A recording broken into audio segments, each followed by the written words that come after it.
Hello, it's Philip Taylor speaking from Richmond Green Chambers in London.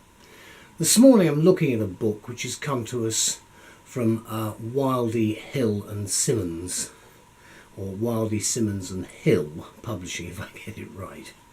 The book is about wills. It's called A Practical Guide to Wills, now in the 4th edition. It's this book here.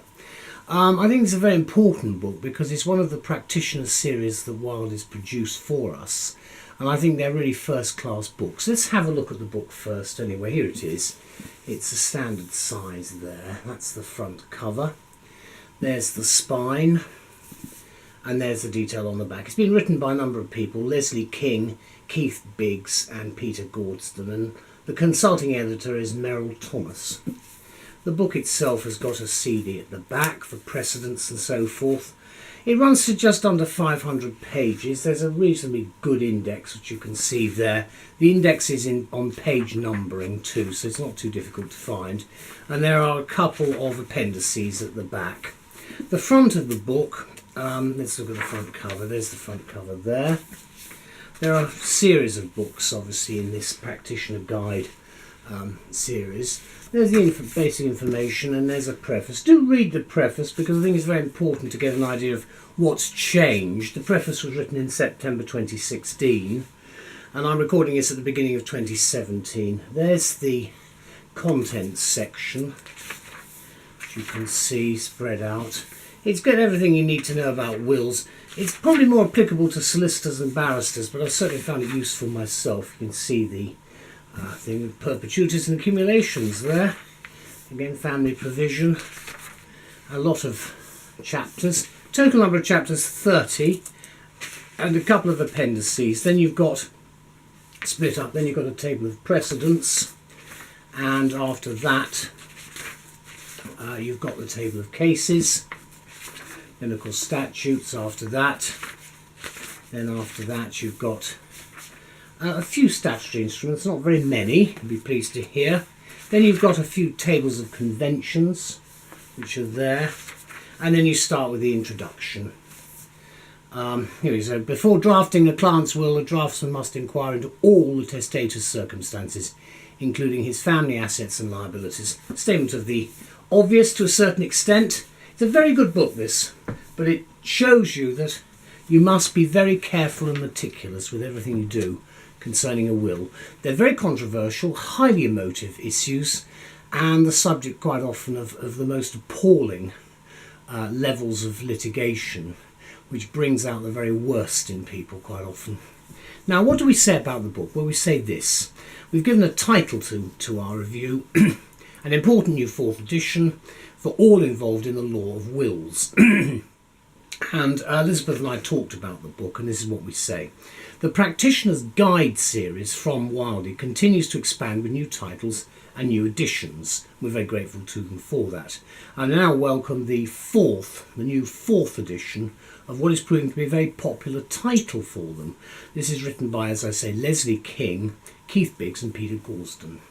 Its publishers are Wildy, Simmonds and Hill, and they offer what they call a practical and comprehensive reference for all those concerned in drafting and interpreting wills and in giving effect to their provisions. And that's exactly what you get here.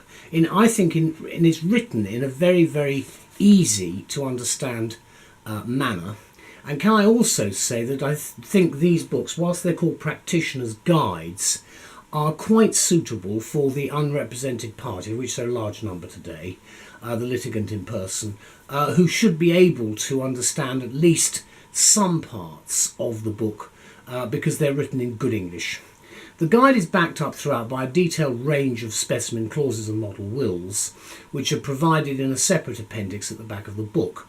What we found most useful, of course, was the CD-ROM, which is stuck at the back, containing all the precedent material, also including giving us the ability to adapt precedents for our own use depending on what the client seeks. And again, I think that is actually very helpful because you can top and tell what you want for your own requirements. The new edition has been fully updated. It includes the following featured legislation, which is stated on the back.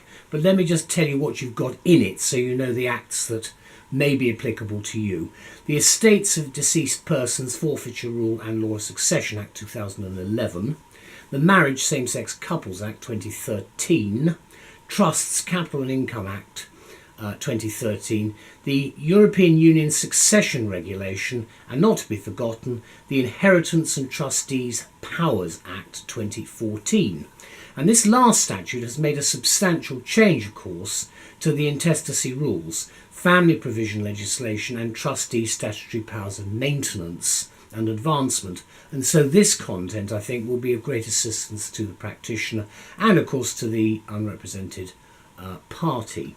The three authors have reviewed the impact of recent legislative changes as well as developments in taxation affecting wills, and the following are covered: new relevant property trust regime and its impact on pilot settlements, the new residence nil rate band, the reduced rate of inheritance tax for gifts to charity, and the new rules on trusts for disabled beneficiaries. We thought that the impact of the new residence nil rate band on planning and drafting was very well explained here too, together with the role that the nil rate band gifts and discretionary trusts might still have to play, the actual role they still have to play in financial planning. Now, I'm using the word financial planning here in its proper context. I'm not talking about avoidance or evasion, I'm talking about planning a structure, and I think we must get away from the idea that the sooner you mention the word financial planning, they immediately think you're trying to avoid something. It's not. It's a sensible settlement, if I can put it that way, of your assets. Now, the chapter on construction of wills, I think, has been rewritten by the authors following the Supreme Court's decision in Marley and Rawlings and subsequent case law, including Reading and Reading, which is well explained here. And of additional assistance is a revision of the chapter on testamentary capacity because of developments which have taken place since the introduction of the Mental Capacity Act in 2005. We're still in a position where we've got the two pieces of legislation there, and of course we do need a proper consolidated piece of legislation in due course. This of course also includes looking at the chapter on testamentary capacity. It also includes the important decision in Simon and Byford which considered the extent to which dementia affects testamentary capacity, an important area with 800,000 people suffering that disease. Now, in this wide-ranging guide to the drafting of wills, the authors have included other recent case law discussed, such as Eilert and Mitson, which is a Court of Appeal decision, and its implications for testators who wish to exclude close family members from benefit. And can I just say that even since I've recorded this, we've had some more case law, mainly concerning the decisions of the Court of Appeal, but again they have been decisions which have provoked a lot of controversy, and it may well be that these go through further appeals. Therefore I've not mentioned them, and they're not mentioned of course in the book. The aim throughout the work is the hope that the precedents and draft clauses provided here will be of assistance to the practitioner, and they most certainly are. But do remember that the guide is intended primarily as a general statement only, so that in most cases there will be a need to have modifications to suit the requirements of individual situations. And there are, of course, the main legal practitioner works readily available. But the value, I think, of this guide and the other titles in the Wildy series is that they are well designed for the busy lawyer as the first port of call prior to any more detailed legal research which may be needed. And so can I thank you all very much indeed for your contribution, because producing these refreshing books for us is really does make our lives a lot easier. The publication date is cited as at 2017, so I think probably it arrived in the shops at the beginning of the year. Let's just have a quick look again at the book. There's the front cover. It's quite a heavy book. It's a hardback. There's the side spine, and then you can see the detail, and the information about the authors is also there. I'll just come in a bit. You can see that information there. They're very experienced people, the editors. Opening it up in the middle, let's have a look. Gifts of residue. Here we go, survivorship clauses. There we go, get into the real nitty-gritty there, the detail of it all. You can see the structure of the book. It's got nice paragraph numbering, and again, there isn't any use really for footnotes, but the paragraph numbering itself I think is quite helpful. Trust for the Disabled, you see 18.10. You should be able to find anything you're looking for pretty quickly.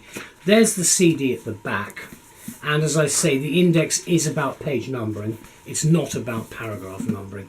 Well, thank you very much to Lesley, Keith and Peter, and of course to Wildy's for an excellent publication. And please keep up the good work because it does help us. Bye-bye.